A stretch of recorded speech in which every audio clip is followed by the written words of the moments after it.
So what's up, what's up, what's up? Good morning, good evening, earners. It's your boy, Mr. Beazy. It's a pleasure to be here with you guys today, man. I am excited. So before I get started, let me tell you a little bit about myself. Some of you are wondering, who is this guy shouting at me this evening? Get used to it because I'm just full of energy. So I go by the name of Mr. Beazy. I'm an inspirational, motivational speaker. I've been doing this for the last 12 years now, and I literally travel all across the United Kingdom, motivating and speaking to people, whether they're in education, in business, or in sports. And I've had the pleasure and honor of traveling to different countries such as Scotland and Switzerland to go and motivate people as well. For me, I'm a fellow earner as well, so for me it's only right that I share some of my tools and gems with my people. And I'm excited about tonight's webinar, man. Motivational speaking is something that, I think when you think about motivational speaking, people can have different mindsets towards it. You get some people that they think of Tony Robbins, the Les Browns, and then you get some people that think of like E.T., Eric Thomas. That's my guy personally. That's who I like to follow. So you're going to see that maybe there's some similarities between myself and E.T., because I just feel like E.T.'s got that energy, that fire that really resonates with me. And I hope that I can just really give you guys some tools and tips tonight that you guys would also resonate with. As I'm going throughout the presentation, feel free to put some questions in the Q&A box or some questions in the chat, and at the end of it I'll make sure that we have time to address your questions, because I don't just want to be here speaking at you and not give you guys the opportunity as well to kind of get some questions answered. All right, so I'm going to get straight into it. So can I share my presentation? Is that cool? Absolutely, we're ready. All right, let's go. So I'm gonna share my screen with you guys, as they say. I've got a little fancy presentation for you guys, Okay. Well, I say fancy, it's PowerPoint, guys, don't get excited, don't expect like animations and moving images, but I did it myself, so I'm proud, All right. All right, we're gonna get it popping, as you guys say, right? So here we go. All right, so yes, public speaking. If you guys can see my presentation, just give me a number 1 in the chat so I know we're good. Yeah, we're good. Lovely. Wonderful. Brilliant. So I'm going to get straight into it right now. So here's just some of the content of what I'm going to be covering tonight, so things like how to structure a talk, a speech, rules of engagement, how to connect with your audience, the importance of energy, eye contact, personality, body language, and diction. These are just some of the elements that I feel are really important when it comes to, delivering a motivational speech or any sort of speech or presentation, right? So the first thing is how to structure your talk. Now, a typical talk, guys, is broken down into what we call 3 segments. So you have your opening, you have what we call your core, which is like the middle part of your talk, and you have like your closing, right? And I feel like the key thing whenever you are going to deliver a talk is you must set the tone from the opening. So for example, whenever I'm going to deliver a talk, one thing I do as my sort of audience and crowd is coming in, I've got music playing, right?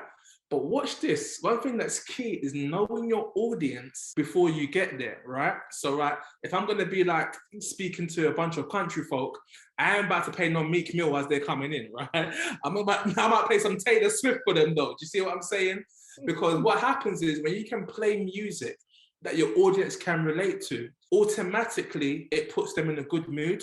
Automatically it helps them to put their guard down, but automatically you straight away build some form of rapport with them. And what I find is by the time like the music stopped and the introduction comes, I find that my audience are a lot more relaxed and they're a lot more willing to engage with me when I say whether good morning, good afternoon, or good evening. But what you find is when there's no music, there's no energy created, then you find that people struggle with energy. So imagine you walk into an auditorium, it's absolute silence, there's no music playing, everyone's just kind of maybe talking amongst themselves, and then out of nowhere, someone comes on stage and like, hey, good evening. You're gonna be like, who's this, right? So it's really important that you set the tone. Another thing that I realized in your opening, so I said, it can be a statement or you can be a question. Now, one thing I love to do with my audience when I open, I love to ask them questions. Why?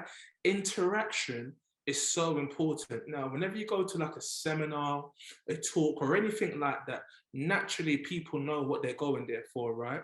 But one thing that I found is so effective is interacting with your audience, and don't be afraid to do it right from the opening. Ask them a question. And that's one thing that I love to do. I love to ask them a question. So, how many people here can relate to this? Or how many people here have done this? How many? And people, oh, yeah, I've done that. Oh, yeah. That's me. You know, even if I'm like, for example, you know, talking in education and I go to a school, I'm like, hey, man, how many of you can't stand school at the moment? How many of you can't stand the way? And it's like, yeah, I can relate to that. So, you know, you might be even in the corporate setting, you know, how many of you can't stand the state of the economy at the moment? People are like, yes, I mean, I feel you right now.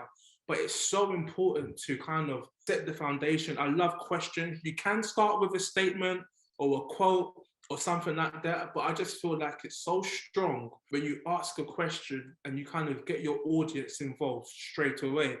Now, in the kind of middle bit, the core bit of your talk, of your speech, this is where you should address, you know, the key information, tell your stories, and again, ask questions. One thing you'll see whenever I deliver a speech, a talk, is I ask questions throughout my presentation, right?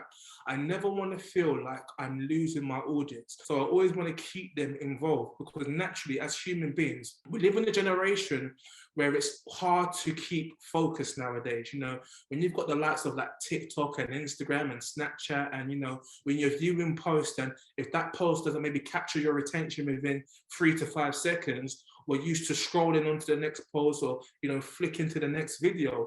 And we live in a generation where you must capture people's interest very fast, right? So whenever I'm delivering a speech, even when I'm in the middle section of the speech, I like to ask questions just to make sure that my audience is still engaged. So it could be little things like, if you can relate to what I just said, raise your hands. Why? That is getting my audience involved. That's making sure they're still awake. That's making sure that they're still with me, right? Another thing that's really important is, you know, feel free to tell stories, but make sure that your stories are relevant, right? Now, when it comes to motivating an audience, one thing I try not to do, and one thing I really don't find inspiring, is when people just go on about what they've achieved, right? If it's relevant, you know, like for example, hey, I spoke for Microsoft, I spoke for Apple, I spoke for AT&T, and yeah, and now my life, that's great. That's great. But I'm struggling with discipline. And me finding out that you spoke for AT&T ain't helping me with my discipline. It ain't helping me with my time management. But then watch this. If I now tell you a story of how I struggled with discipline and how I overcame that discipline, hey man, for example, I was this weight, and you know, I went through this journey where I lost 5 stone. You know, I used to wake up at 4 a.m. in the morning to go to the gym. I changed my eating habit, and I kind of tell them a story about me, but it's relevant to the topic of discipline as well at the same time, because anyone can say a story about a celebrity, right? But what I find is so much more inspiring when you can find a relatable story about yourself that can connect to your audience, right? You know, there's no point me coming here and talking about, hey, Kevin Hart this, and Denzel Washington this, and this person this, because you might not ever get the chance to meet those people. You might not ever be in the same arena as those people. But when you're addressing that audience, you're there, right there and then in front of them. They have an opportunity to ask you questions. They may have an opportunity to take a selfie with you afterwards, you know, shake your hand. And it's so much more inspiring when you can get some inspiration from the person who's actually in front of you. Because naturally, as human beings, you know, we don't want to be sold a dream. We don't want to be sold a story. We want someone to keep it real with us. Or I know you Americans say, keep it a buck with you, right? Is that what you guys say? Keep it a buck, right? So you just want someone to, you know, just keep it real with you guys, right? And that's one thing I say, man, like, do not be afraid to be authentic, and just keep it real with people, with your stories. I like to tell people about my experiences, things that I've gone through, as long as it relates to them. I don't like just telling people things about me for the sake of doing it. I like it to do it so that it makes sense, they can relate to it, they can gain some inspiration from it, and they can figure out how they can apply these sort of stories and tools to their own life.